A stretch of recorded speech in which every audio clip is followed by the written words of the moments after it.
भारत सरकार ने देश भर में एक बड़ा घरेलू आमदनी सर्वे शुरू करने का फैसला किया है। ये सर्वे अगले साल से शुरू होगा और पहली बार यह सामने आएगा कि भारत देश के अलग अलग वर्गों की असल आमदनी क्या है। इससे गरीबी, आय में असमानता और शहरी ग्रामीण जीवन स्तर के बारे में ठोस जानकारी मिलेगी। क्या विकास सबको मिल रहा है या सिर्फ कुछ ही लोग हो रहे हैं अमीर? आज तक इस सवाल पर बहस तो खूब हुई है कि भारत की आर्थिक तरक्की सभी तक पहुंच रही है या नहीं, लेकिन ज्यादातर बहस पक्के आंकड़ों के बिना ही होती है। अभी तक सरकार को इन सवालों के जवाब के लिए खर्च के सर्वे या टैक्स डेटा पर निर्भर रहना पड़ता था।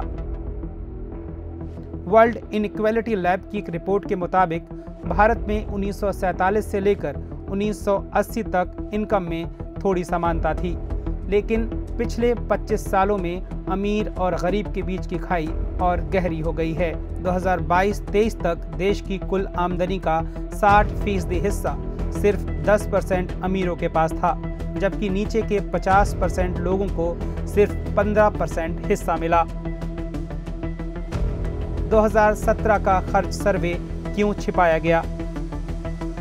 रिपोर्ट में ये भी कहा गया कि भारत में ये डेटा या तो पूरा नहीं होता या फिर उसे जारी ही नहीं किया जाता, जैसे कि 2017-18 में हुआ खर्च से जुड़ा एक सर्वे, जिसे सरकार ने बाद में जारी ही नहीं किया। असल में भारत में इस तरह के सर्वे की कोशिश पहले भी हुई है। 1955 से कई बार छोटे पैमाने पर पायलट सर्वे हुए, लेकिन कोई भी आगे नहीं बढ़ सका। 1960 के दशक में जब लोगों से आमदनी पूछी गई तो जवाब इतने कम आए कि उस हिस्से को सर्वे से हटा दिया गया। लोग अपनी आमदनी क्यों नहीं बताते? एक बड़ी वजह है, लोग अपनी आमदनी बताने में झिझकते हैं। यहाँ तक कि जान पहचान वालों को भी नहीं बताते। सरकारी सर्वे में तो और भी कम बताते हैं। अमीर लोग अक्सर अपनी इनकम को कम बताने की कोशिश करते हैं, क्योंकि उन्हें डर होता है कि कहीं टैक्स विभाग की नजर न पड़ जाए। इस झिझक को दूर करना इस सर्वे की सफलता की सबसे अहम शर्त होगी। NSSO यानी नेशनल सैंपल सर्वे ऑफिस को इस पर खास ध्यान देना होगा। दूसरे देशों में भी ऐसी दिक्कतें हैं, जैसे साउथ अफ्रीका में, जहां ऐसा ही एक सर्वे होता है। लोग इनकम से जुड़े सवालों का जवाब देने में हिचकिचाते हैं, भले ही कानून के मुताबिक जवाब देना जरूरी हो। हर तबके की सही जानकारी जरूरी। भारत जैसे देश में ये जरूरी है कि सर्वे का सैंपल पूरे 140 करोड़ की आबादी को सही तरीके से दिखाए। गांव में कई बार लोग पूरे साल नहीं कमाते और कुछ को पैसे की जगह अनाज या दूसरी चीजें मिलती हैं, या शहरों के गेटेड सोसाइटी में जहां लोग दरवाजा ही नहीं खोलते, वहां से सही जानकारी लेना एक बड़ी चुनौती होगी।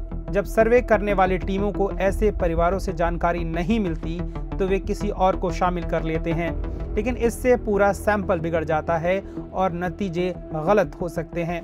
इसलिए इस ब्लॉक को तोड़ना बेहद जरूरी है। तकनीक से कमाई पर असर भी दिखेगा ये सर्वे। इस सर्वे का मकसद सिर्फ आमदनी जानना नहीं है, यह ये भी देखेगा कि तकनीकी और ऑटोमेशन का घर घर की आमदनी पर क्या असर पड़ा है। ये आंकड़े सरकार को ये समझने में मदद करेंगे कि AI और रोबोटिक्स के इस दौर में लोगों को फिर से कैसी ट्रेनिंग दी जाए और उन्हें कैसे मदद पहुंचाई जाए। अगर ये सर्वे सही और ईमानदारी से किया गया तो यह देश के नीति निर्माण में एक नया मोड़ ला सकता है। अब देखना यह है कि सरकार लोगों का भरोसा कैसे जीतती है और सच्ची आमदनी की तस्वीर देश के सामने कैसे लाती है। क्या आप अपनी आमदनी सर्वे में बताएंगे? कमेंट्स में बताएं। वीडियो पसंद आए तो लाइक, शेयर और सब्सक्राइब जरूर करें। बेल आइकन दबाएं ताकि अपडेट मिस ना हो।